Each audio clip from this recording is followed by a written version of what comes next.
دجال کے بارے میں بہت سارے حدیث ہیں، لیکن ایک حدیث پہ ہمیں دجال کی ایگزیکٹ لوکیشن کے بارے میں بہت سارے ہنٹس دیے گئے ہیں۔ یہ حدیث ہم سب نے بار بار سنی ہوئی ہے کہ ایک دن بڑی محفل میں رسول صلی اللہ علیہ وسلم کے پاس ایک عیسائی آیا اور اس نے اسلام قبول کر کے اپنا واقعہ سنایا کہ میں اور کچھ لوگ عرب سے مشرق کی طرف روانہ ہوئے۔ ہم ابھی راستے میں ہی تھے کہ اچانک سے سمندر کا موسم بدل گیا اور ہماری کشتی اپنے راستے سے بھٹک گئی۔ ایک مہینہ ادھر ادھر بھٹکنے کے بعد سمندر نے آخر کار ہماری کشتی کو ایک جزیرے کے پاس لا کھڑا کیا۔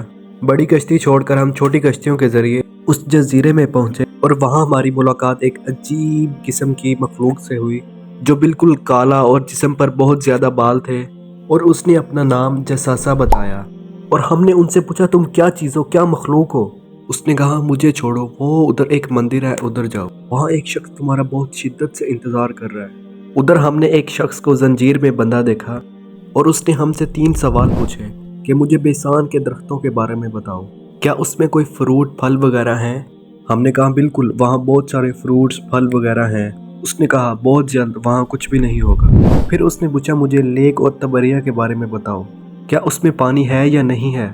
ہم نے کہا بہت پانی بھرا ہوا ہے۔ اس نے کہا یہ بھی نہیں ہوگا۔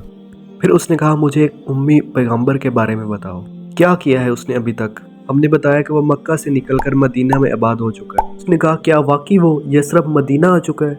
یہ کہتے ہی اس نے کہا اب میں بتاتا ہوں میں کون ہوں۔ میں ہوں دجال، اور بہت جلد میں اپنی قید سے آزاد ہو جاؤں گا اور تمام علاقوں میں جاؤں گا سوائے مدینہ۔ رسول صلی اللہ علیہ وسلم نے تمام لوگوں کو مخاطب کرتے ہوئے کہا اے لوگو، یہ ہے یثرب مدینہ۔ تمیمت داری جو کہہ رہا ہے اس میں مجھے سچائی نظر آ رہی۔ یاد رکھو دجال شام کے سمندر میں ہے اور نہ یمن کے سمندر میں۔ اور اپنے ہاتھ سے مشرق کی طرف اشارہ کر کے کہا دجال مشرق میں ہے۔ حدیث میں کلیئر بتایا گیا ہے کہ دجال یمن کے سمندر میں نہیں ہوگا۔ رسول صلی اللہ علیہ وسلم نے جو مدینہ میں مشرق کی طرف اشارہ کیا تھا، اگر اس سے ہم ایک سیدھی لائن کھینچیں تو وہ بالکل سیدھی استولا آئلینڈ کے اوپر سے گزرتی ہے۔ اور جب جساسہ نے اس جزیرے پہ ایک ٹیمپل مندر کی طرف بھیجا تھا، جزیرے پہ مندر کے کوئی ریمینز تو ہونے چاہیے۔ انڈیا پہ اس آئلینڈ پہ تو ایسا کچھ نہیں، لیکن پاکستان کے استولا آئلینڈ پہ پتہ کیا ہے؟ ایک مندر۔ لیکن یہ تو 1450 سال پرانی کہانی ہے۔ مندر تو ابھی 40-50 سال پہلے بنا ہوگا۔ بالکل نہیں، مندر 2000 سال پرانا ہے۔ اور مندر بھی کس کا؟ کالی ماتا، ہندوؤں کی سب سے خطرناک، خوفناک گوڈیس دیوی، جو دیکھنے میں بہت زیادہ خوفناک، اس کے جسم پہ بھی بہت زیادہ بال ہیں۔ کچھ یاد آیا؟ جساسہ۔ ان صحابیوں نے جس عجیب سی مخلوق کی بات کی تھی وہ بالکل ہندوؤں کے اس بھگوان سے ملتا جلتا ہے۔ لیکن اگر آج آپ استولا آئلینڈ پہ جائیں تو آج آپ کو دجال نہیں ملے گا۔ وہ آزاد ہوا یا نہیں یہ تو نہیں پتا، لیکن یہ جو جساسہ ہے اس کو غور سے دیکھیں۔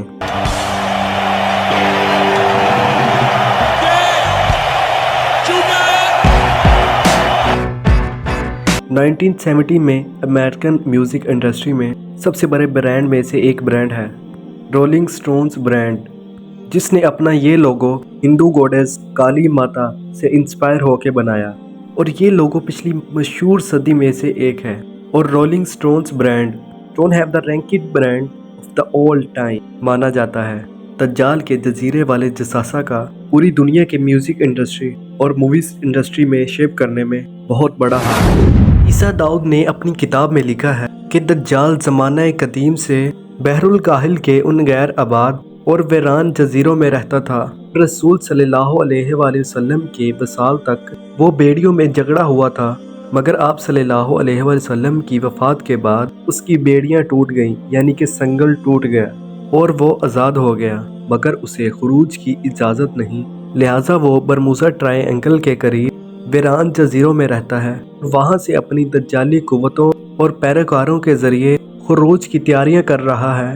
یہ جزیرہ بنیادی طور پر دجال کا ہیڈ کوارٹر ہے، جہاں سے وہ تمام تدابیر کرتا ہے اور شر پھیلاتا ہے۔